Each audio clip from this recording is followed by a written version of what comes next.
بسم الله الرحمن الرحيم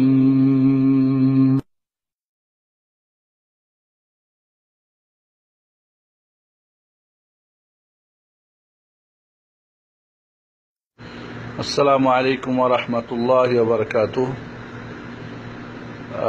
الحمد لله والصلاة والسلام على رسول الله وعلى آله وأصحابه ومن والاه أما بعد আমাদের জাতি বিশেষ করে যারা কোরআন সুন্নাহর সঠিক দিন শিখতে আগ্রহী তাদের সকলের শ্রদ্ধাভাজন ডক্টর আব্দুল্লাহ জাহাঙ্গীর তিনি আজ আমাদেরকে ছেড়ে চলে গিয়েছেন। তার এই অভাব পূরণ হবার নয়। আমরা দোয়া করি আল্লাহ রাব্বুল আলামিন যেন তাকে শাহাদাতি মৃত্যু দান করেন, আমিন।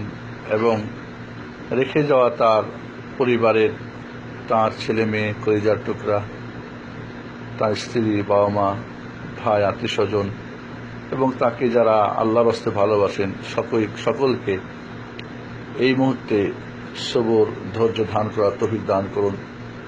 আমরা সবাই দোয়া পড়ি, ইন্না লিল্লাহি ওয়া ইন্না ইলাইহি রাজিউন, আল্লাহুম্মা আজুরনা ফি মুসিবাতিনা ওয়া আখলিফনা খায়রাম মিনহা, ইন্না লিল্লাহি মা আখায ওয়া লাহু মা আ'তা ওয়া কুল্লু শাইইন ইনদাহু বিআজালিন মুসাম্মা ফালতাসবির ওয়াল তাহতাসিব। তার শোকাতুর পরিবারকে আল্লাহ যেন এই বিপদের উত্তম জাযায়ে খায়র দান করেন, তাদেরকে ধৈর্য সহ্য সবর করার তৌফিক দান করেন।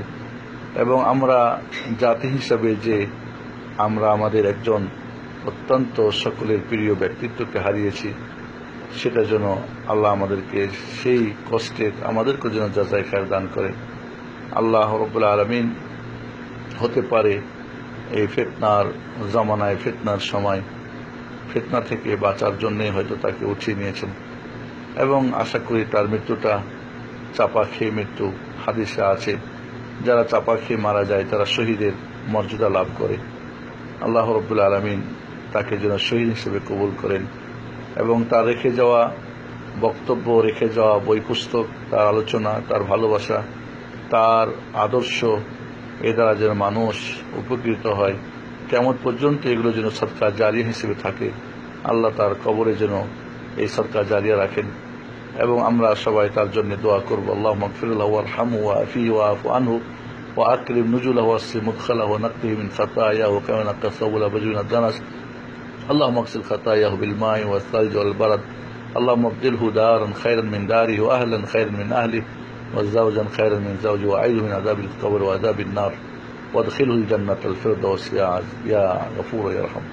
اللهم اغفر لنا. الله أعظم الله أجركم وغفر الله لموتنا وموتاكم جميعا. والسلام عليكم ورحمة الله وبركاته.